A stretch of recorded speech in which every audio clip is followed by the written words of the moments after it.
Well, Paul, congratulations on the movie, first of all. Absolutely hilarious, but we expect it to be hilarious. It's you. But Well, thank you. It's slightly different, though, because we've seen a million spy movies, everybody has, through their lives, but this is a completely different take. So where did you get the idea, the inspiration to kind of turn this genre on its head? Well, I mean, I love spy movies and I always wanted to make one, and I love the idea of, I always kind of wish somebody would let me make a Bond movie, but, who would, because I'm a comedy director. So, but I thought, well, this is a good opportunity to write a movie for the funny women that I know.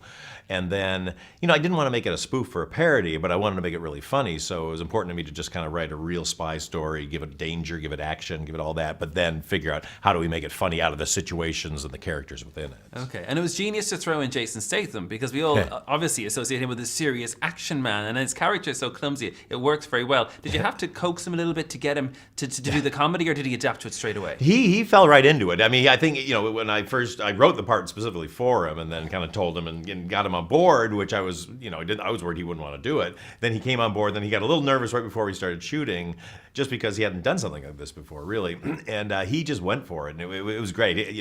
The fun thing for me was, we came up with so many jokes on the set as we were doing it, and just writing really crazy jokes and like going like, I wonder if he'll say this. You'd feed it in and he would laugh, and then he would do it. So in the beginning it was, of course, sort of like, I hope Jason doesn't get mad at me for giving him such weird things to say, but he just was such a team player. And of course, Melissa McCarthy, you worked with her again on this. I mean, you worked with her in classics like Bridesmaids before a few times. So was she in your mind like Jason when you were writing it as the main character? Well, I mean, when I was writing it, I was going to try to make it in the fall, and she was busy on her TV show, Mike and Molly. So I actually kind of thought she wouldn't be available. So I sort of wrote it just with a funny woman in mind who was sort of like an every woman. I think she was probably always in my head, but I didn't think I could get her. And then when she found out I'd written it, she wanted to read it and then said, I have to do this. So we just pushed the production. What is it about your relationship then that just every time, it's like gold every time you two worked? You know what? We just really get along, and we have a very similar sense of humor. We're both dedicated not only to making things funny, but making sure that the characters are three-dimensional and grounded and feel real.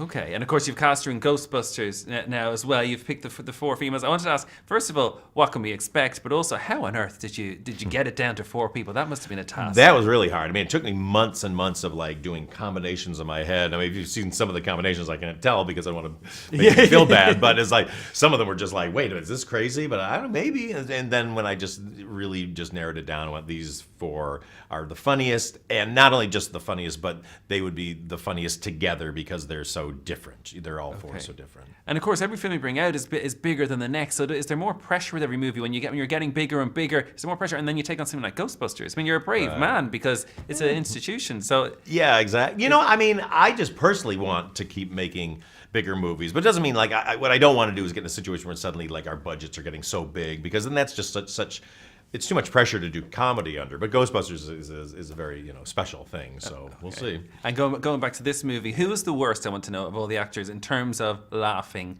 in a take when they shouldn't be laughing? That would be Rose Byrne. Is it? Yes. Rose. Oh, I thought you were going to be diplomatic for a second. No. Rose will admit it too. We actually, when the DVD comes out, we put together a reel of Rose falling apart during people's performances. Oh my God. Because she's a great audience, and Melissa just makes her laugh more than anybody. So I have great fun. And nothing makes me laugh more than watching Rose try not to laugh, and you just see it's coming on, and she'll think she's hiding it she'll look down or sort of furrow her brow like she's thinking. It's like, no, Rose, you're about to start laughing. Just